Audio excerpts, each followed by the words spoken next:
नाशिकच्या पंचवटीत jogging track असलेल्या Shrikrishna garden समोर साकारलाय 7 मजली देवीदास हाईट प्रकल्प। मग येताय ना आजच आपला फ्लॅट बुक करायला देवीदास हाईट्स मध्ये। आमचा मोबाईल क्रमांक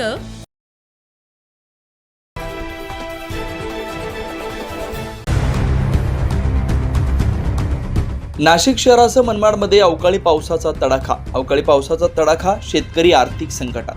शेकडो क्विंटल कांदा सडला, शेतकऱ्यांची तातडीनं नुकसान भरपाईची मागणी।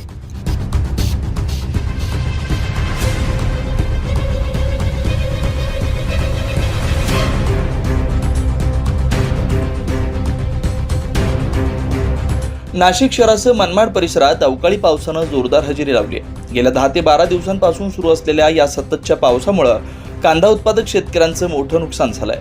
मनमाड परिसरातील कांदा उत्पादक शेतकऱ्यांना याचा मोठा फटका बसलाय। शेतात कांदा चाळीसाठी साठवून ठेवलेला शेकडो क्विंटल कांदा आता पूर्णपणे भिजून सडू लागलाय। चाळीत टाकण्याची वेळ मिळालेला नसल्यानं नुकसान टाळता आलं नाही। शेतकऱ्यांचं वार्षिक आर्थिक गणित कोलमडलं असून ते प्रचंड अडचणीत आले। शेतकऱ्यांनी शासनाकडे तातडीने पंचनामे करून नुकसान भरपाई देण्याची मागणी केली आहे। या अवकाळी पावसामुळे कांदा सडल्यामुळे आर्थिक अडचणीत सापडलेल्या शेतकऱ्यांनी काय प्रतिक्रिया दिलेल्या आहेत त्या पाहूयात।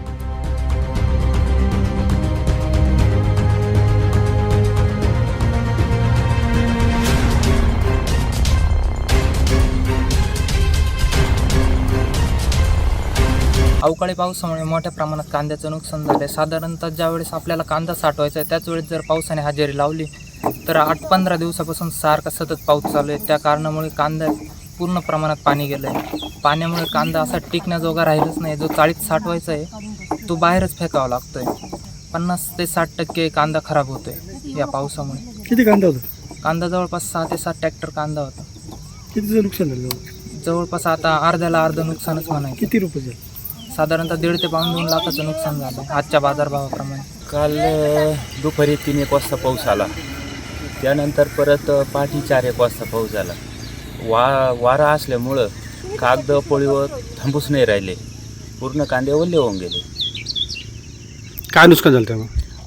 कांद्याचं मोठ्या प्रमाणात नुकसान झालं, पूर्ण भिजून गेले कांदे। चाळीत टाकायचं तर पावसानं लवकरच म्हणजे जवळजवळ महिना 15 दिवस अगोदर पाऊस चालू झाल्यामुळं जो कांदा चाळीत टाकायचा होता तो पूर्ण आता भिजून चाललाय।